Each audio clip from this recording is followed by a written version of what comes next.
Hello students of class 7. This is Mamta Verma once again brings you a video for you. Today I am going to start a very new chapter, chapter 9, soil. So let's start the chapter. You might have seen the soil everywhere where small plants and big trees will be there. So how have you noticed how tiny dust particles are there that enter your eyes and clothes when all of a sudden strong wind starts to blow while you are playing outdoors? So these tiny particles, dust particles, made the soil. Okay. So even in your home, you may have observed a thin layer of tiny dust particle on the surface of your furniture, doors and windows. Where does all this dust come from? This dust is partly made up of fine sand particles from the soil, a part of the earth that we see and live on. So you can now understand actually what is soil. Soil is made up of the dust particles of different sizes starting from 0.0 millimeter to 2.2 milliliter. Okay, so these tiny particles combine to form soil, and you can also define soil as the uppermost layer of this earth crust is known as soil, where so many plants and animals live together to form an ecosystem. You don't know about the ecosystem, you will study this ecosystem in the senior classes. So now even soil is very essential as it sustains life on earth in many ways. Think of your garden or a potted plant placed in your balcony. Plants and trees need soil as it not only holds them firmly but also nourishes them. We in turn are dependent on trees and plants to fulfill our food and other daily needs. Soil is also a home to a large variety of living organisms. So you know that soil is the essential part of our life, where our life that means where it sustains life on earth of many ways.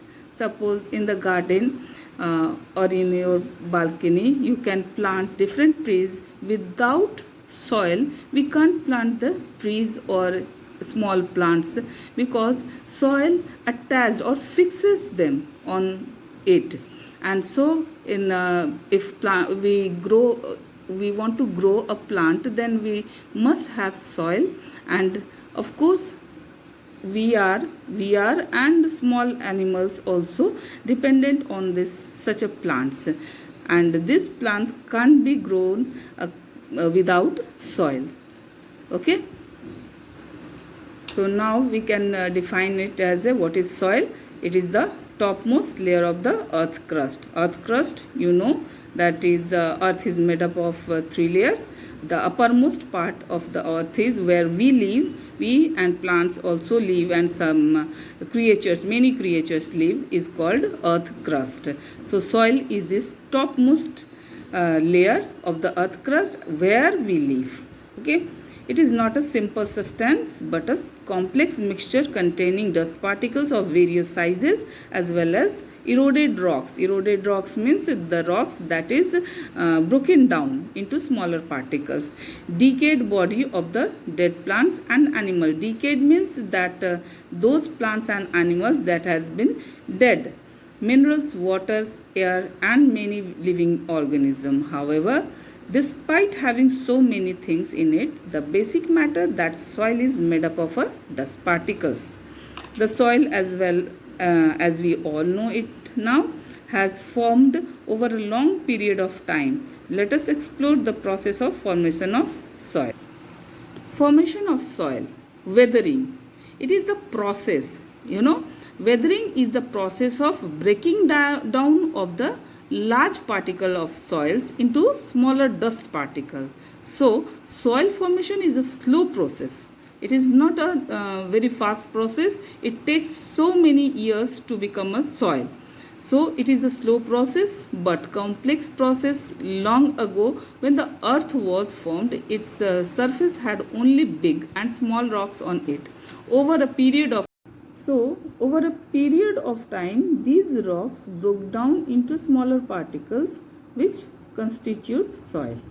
Okay, long ago, when the earth is formed, and on its surface had only big and small rocks.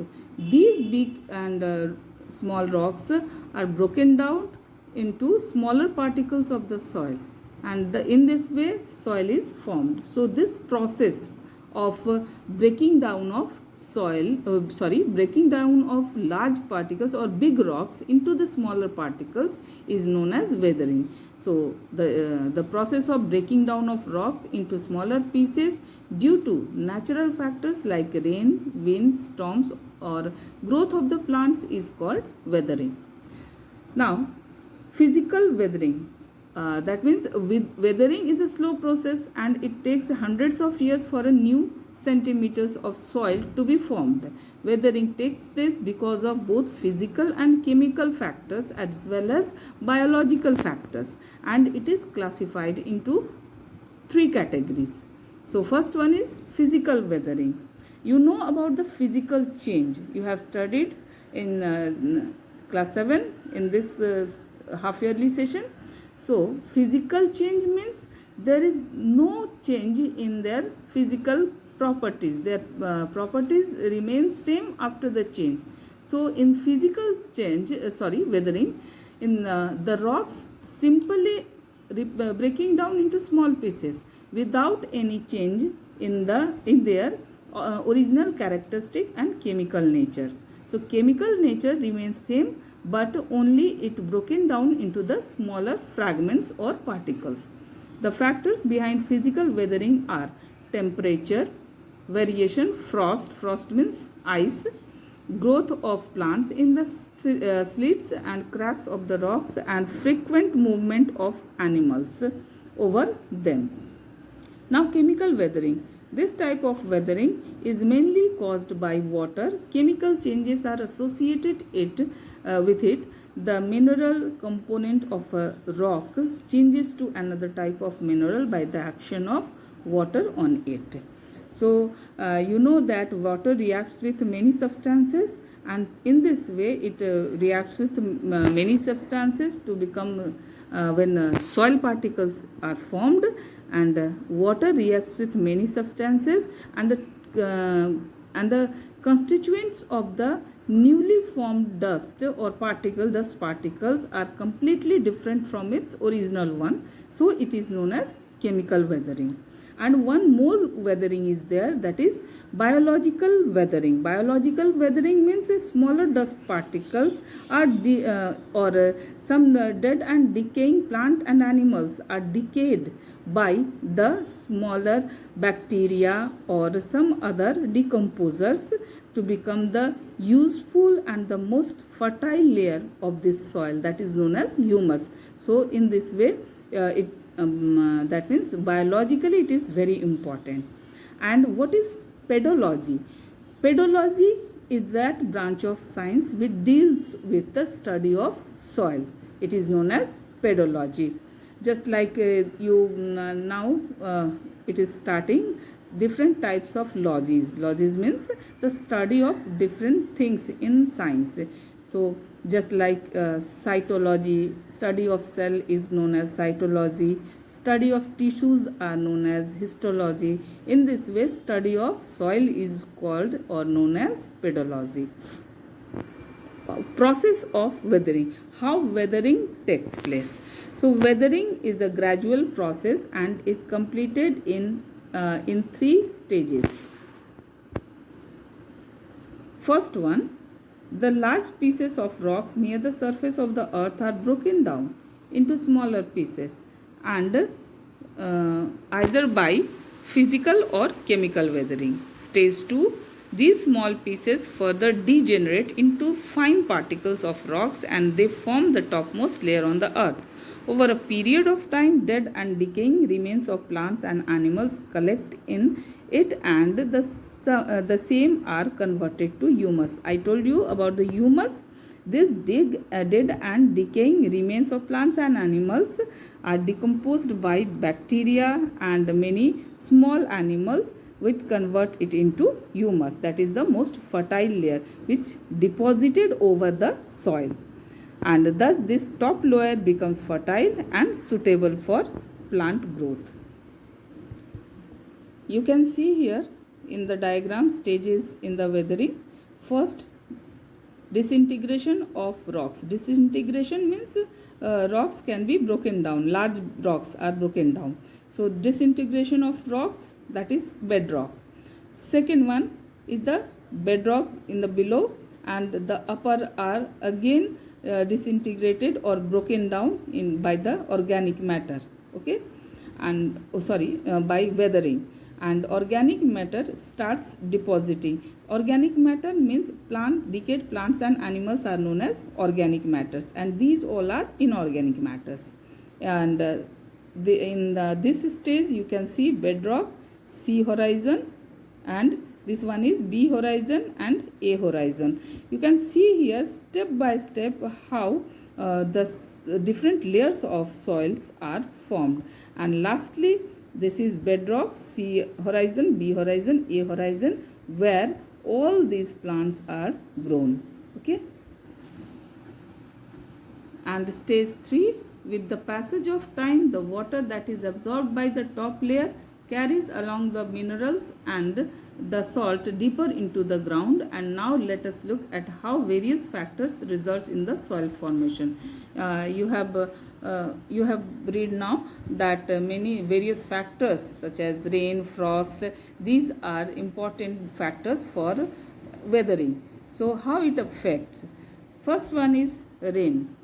So rain is one of the most important factors that affect the weathering of rocks. It does so in the following ways. First, the force with which rain hits the rocks causes them to erode. You know then that when rainfall occurs, then it hits the ground very fast, and sometimes the big drops are more powerful than the smaller water molecules. Okay. Rainwater also enters the cracks and surfaces of the rocks and freezes there in winter. Water expands when it turns into ice, and ice thus formed exert pressure on the rocks, causing them to break apart. Flowing rainwater carries the broken pieces of rocks with it. These pieces collide with each other to wear away and get converted to even smaller particles. Now you can understand that rain is very important factor in weathering, such as first one is the force of means how much force is taken place by the rainwater. Second, rainwater also enters the cracks of the rocks and in the hilly areas mostly, and it freezes in the winter, and when water expands, it turns into ice, and the ice then formed exert pressure. Ice has more area, so it exerts pressure on the rock, and in this way rocks is broken down or cracked. And flowing rainwater carries the broken pieces of rocks with it, and these pieces collide. That means suppose this type of rocks are flowing water carries with it, and when these two particles collide with each other, and in this way it again broken down into the smaller pieces. Next one is wind.